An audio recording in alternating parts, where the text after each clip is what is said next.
بمشاركة رونالدو. موعد مباراة النصر ضد الرائد اليوم في دوري روشن السعودي والقناة الناقلة. يستعد عشاق كرة القدم العربية والكرة السعودية بشكل خاص لمواجهة جديدة من مواجهات بطولة دوري روشن السعودي، وتحديدا ضمن منافسات الجولة السادسة. ويحل النصر ضيفا على نظيره الرائد على ملعب الأمير محمد عبد الله ببريدة ضمن منافسات الجولة السادسة من منافسات بطولة الدوري السعودي روشن، في البطولة التي يسعى فيها للمنافسة على لقبها.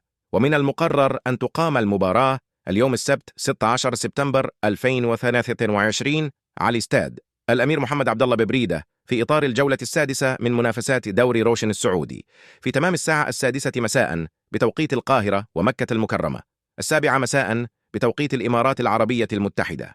ومن المقرر أن يتم إذاعة مباراة النصر والرائد عبر قنوات SSC في الوطن العربي والشرق الأوسط، وهي الناقل الحصري للبطولة السعودية، بالإضافة إلى إمكانية الاشتراك في تطبيق شاهيد VIP، والذي يذيع كافة مباريات البطولة.